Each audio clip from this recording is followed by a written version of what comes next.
My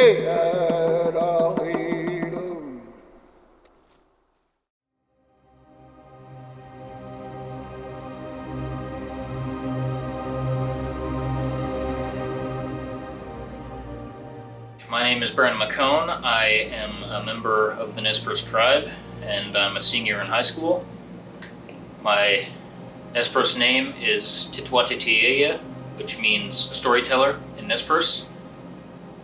I knew from a young age I wanted to make movies. I wanted to tell stories through the medium of film or the medium of video. My mom, she really liked movies and she was a very creative person. One time she actually worked on a music video.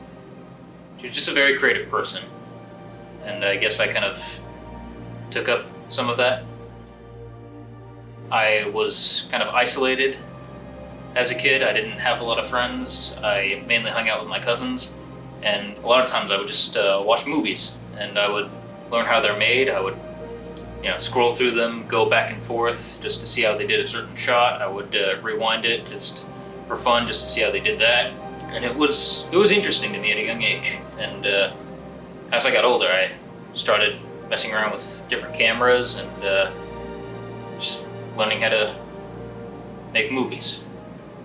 I did this documentary. Just one of the reasons I did it was because I wanted to learn how to make a documentary. I wanted to learn how to work with other people, and I wanted to actually have people to interview, people to talk to. And on the reservation, there are so many people that have stories that are waiting to be told. And what makes it amazing is that the story is told by the people, and it's stories that are for the people.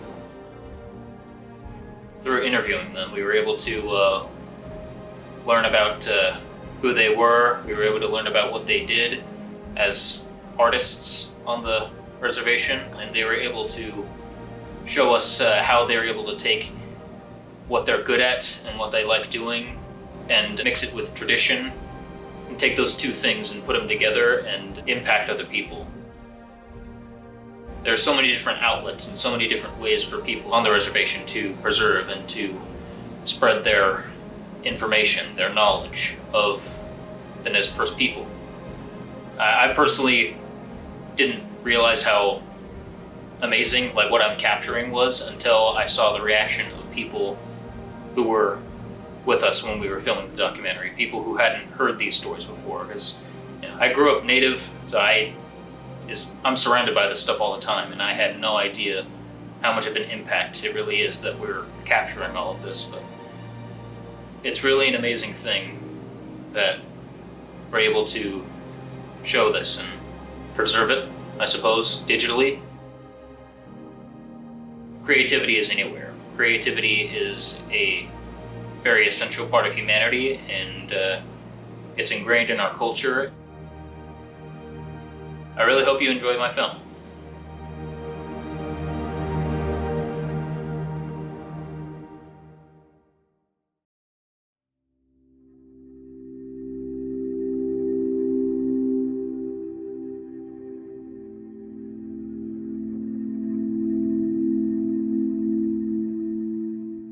We are on homeland of the Nimiipuu Nation. Tatsala, Inam Winikwas Kusnim Kesnuat, Soyapo Winikwas Stacia Morfin. What I said is welcome. My name is One Who Takes Care of Water, also known as Stacia Morfin. Welcome. This is Nez Perce Tourism. Storytelling plays a vital role in the roles and responsibilities of young Nez Perce men and young Nez Perce women. Right now we are sharing the space at the Nez Perce National Historical Park of Spalding. And as you look around, there's so many beautiful things that I personally feel very connected to, and we can help share the same connection through our storytelling with our guests as well. You'll hear me refer to myself as a Nimiipuu, and Nimiipuu means the people. And so others refer to us as Nez Perce. And that was a name that was given to us by French fur traders in the late 1850s. And so any of our friends or family call us Nimiipuu. So Nimiipuu is the people.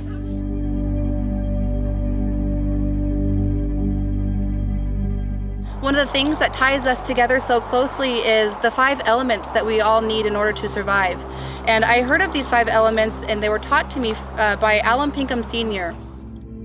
light, spirit, air, water, and earth. So every single human being absolutely has to have these 5 elements to survive. You know, it's just so neat that we can instill these values and these lessons into our young people so they don't lose faith in their identity, so they know who they are and they're proud of that.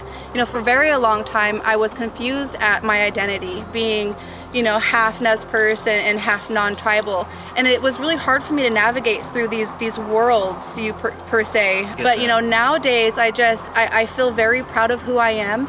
It's because I know inside what my calling is, and it's to share our culture, our wisdom, our knowledge. And I'm not saying I'm the most knowledgeable person, but I'm saying we have the resources, we have the people who have thousands and thousands of accumulated knowledge in their DNA that we can share with folks.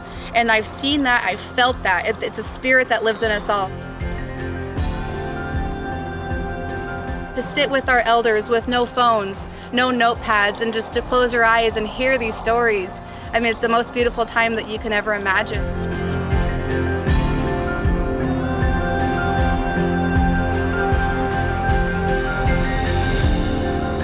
For hundreds of years, there has been a non-tribal colonial perspective of who we are. And being able to stand here today knowing that, you know, 200 years ago, and that's not very long ago, this dress is 200 years old, that we shouldn't be here, you know, but we are. We're here to stay. Through so many difficult times and scenarios in our lives, Nimiipuu are still here, and I think that speaks truth to who we are as a people.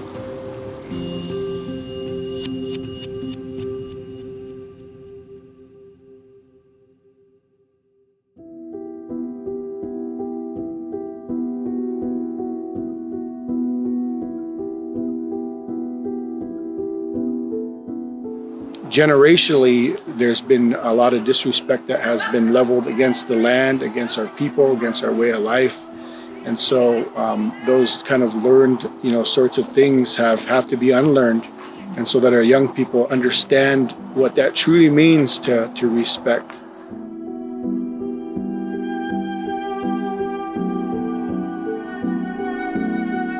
Well, storytelling is the way in which our people transferred knowledge from one generation to the next.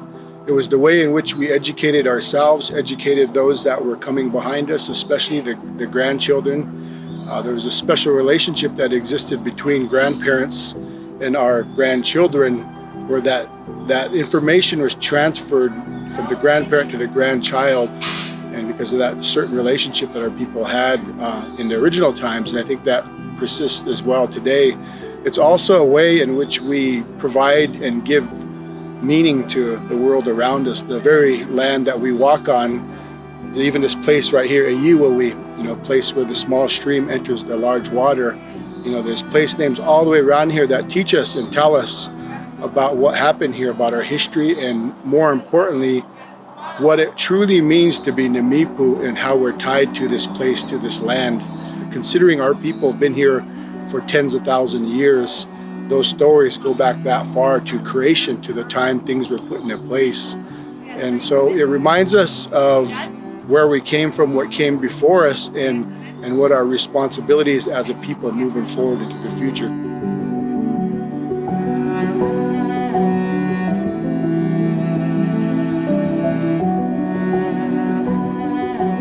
When the dams went in, it changed our relationship to the river. It utterly changed how we relate to the area at Celilo Falls, down there in the Mid-Columbia River, as well as behind Dorshack Dam. There's a place called Nimiipuu, known as Bruce's Eddy. And that place was a very important fishery to us.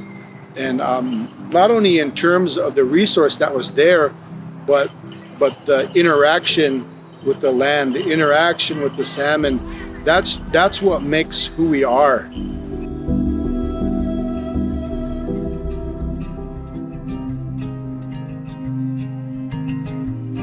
Even though I'm probably considered a younger type person in the larger scope of things, but when I was growing up, I had my puks, my great-grandmother, who was of the generation where they didn't speak English.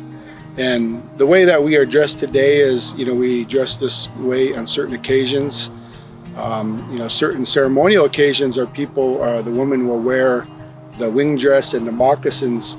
But of the generation that I'm referring to, my great-grandparents were the last ones on this reservation that wore moccasins and a wing dress every day of their life. They didn't know how to speak English. So the young people now have never seen that. They've never seen those types of people because they died 1981 and 1987 when I was a young boy. And they were the last of those types of people here in this reservation. And so they were an inspiration to me, even though there was that language and cultural barrier between generations because of the way we were brought up. But yet they were a tremendous influence on me because of what they represented, not only to my family, but to our people as a whole.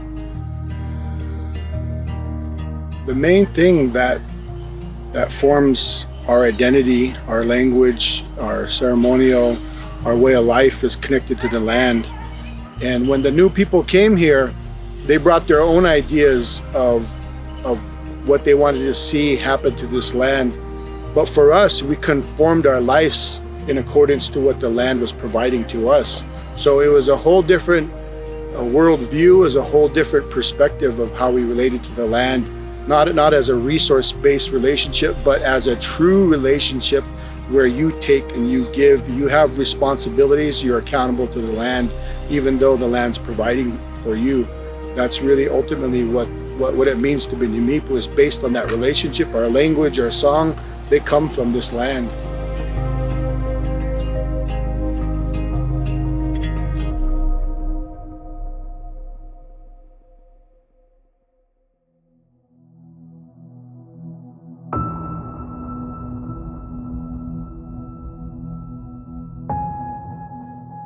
People often wonder, what is the fascination with indigenous peoples of North America, South America? But it also translates to Africa, Australia.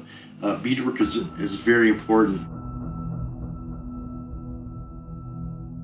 Our native culture is a very nonverbal culture. So our women wearing rows and rows of dentalium shell or the Indian money or rows and rows of elk teeth, she doesn't have to say anything. She demonstrates, she displays that her family is excellent providers. They're excellent hunters. They're excellent fishermen. And for her to display all those things, as opposed to wearing just some wing dresses that are composed of flour sacks, non-verbally, she's saying, I come from a fine family. And I don't even have to say one word. An artist needs inspiration, but he also needs someone that's propelling him or her forward and encouraging them. Through the last 100 years, there was some very famous and highly skilled male beadworkers that a lot of people aren't even aware of. Beadworkers usually akin to the skill set of the females, and they were the ones that were mostly noted for it. Not only have I learned beadwork as a dancer, a beadworker, you have to know feather work, you have to know metal work, you have to know jewelry, you have to know applique, and I saw the horse mask as an opportunity to use all my skills, and that's what you see in this horse mask, as well as putting certain designs together. The components of nature are important on the horse or on the body. So traditionally, our people, we wore these pelts, we wore these feathers to honor our non-human relatives and make sure that we were a part of the natural world, okay? The horse being akin to Indian people, they also had to have the part of Nez Perce cosmos on their body, on their horses. It has to be on our body. We're not separated from these things, and there's nothing more sacred than us to wear. If we can't have the pelts, the feathers, and the actual icon on us, we got to have the symbols on us. No, there's no compromise. So this horse has the components of stars, morning star, another form of star, items that get the spirits and the holy maker's attention, bells, have to be on that. Things that flow from the horse. And these colors have to be vivid for the natural world, for human vision, and for a spiritual enlightenment to come down on us, to look down on us. We want them to see these beautiful, bright, vivid things. I believe the first evidence of horse regalia being used in the Columbia River Plateau occurs around 1830 or 1840 from references I've read. Where I've mostly seen it used or heard of it being used was usually in processions, ceremonial processions or parades. So these would be items that you might see in a parade. These are very ancient, very beautiful, and all the iconology, all the symbols. Like I said, it's required to be on. These are the elements my non-human relatives I'm related to. I have to have these symbols on my body to show everyone who I'm related to, who nurtures me, who inspires me.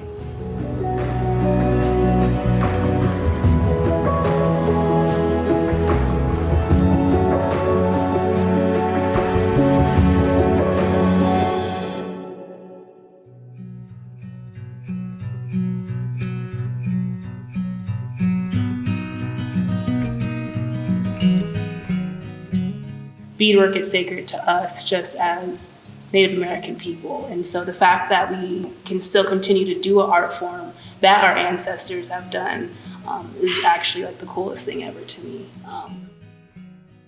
I am originally from the East Coast, but I moved to Lapwai when I was 10. And so once I got here, I was staying with my grandmother, and she used to bead, and her mom used to bead. And so she has tons and tons of beads, and I was just very interested in them. And so she's like, yeah, I'll teach you how to bead.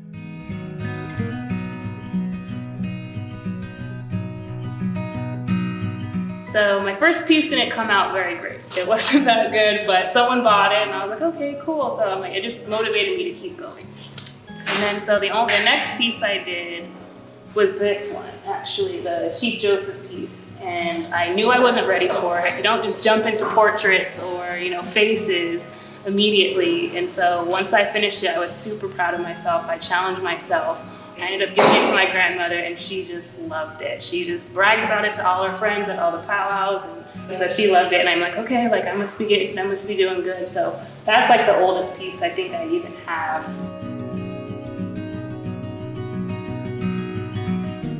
I have a more traditional style of beadwork. So I use a lot of brass, I use a lot of wampum, I use just to kind of add a flair to my pieces. And so with that, I like incorporating as much Nez Perce designs or decor within my work. I like my customers to get a piece of that Nez Perce history, whether they know it or not. It kind of tells my story. Not only how I bead tells a story of my family, and then the brass and the wampum and the other decorative pieces tell the story that I'm Nez Perce.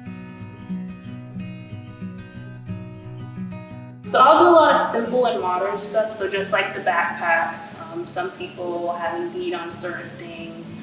This is something new, but it is definitely a little bit modern. I do a lot of bracelets. They're really simple, but they're definitely bold and make a statement. So these are a lot of the traditional colors. But yeah, it really just depends. I have fun with it, more importantly. I don't try to be just one type of beader, one type of artist. I like constantly trying new things, trying new colors. There's a story to every piece that you do. Beadwork is supposed to last for generations, so hopefully when I'm gone, you'll see this decades and decades later, or centuries and centuries later. My sister and my mom, they have stuff from she's probably my great-grandparents, if not my great-great-grandparents. And so I love seeing old work, smelling old work, feeling it, looking how they did it, the stitching. All of that stuff excites me, and my mind starts racing about how I can take that and kind of put my own twist on it, or put these designs together and make one big design, or whatever it is, or take pieces of that and add it to this. And so just to know that someone else can get that excited about seeing my work 10 years from now, 20 years from now, 100 years from now, that feels really, that would be amazing.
Yeah.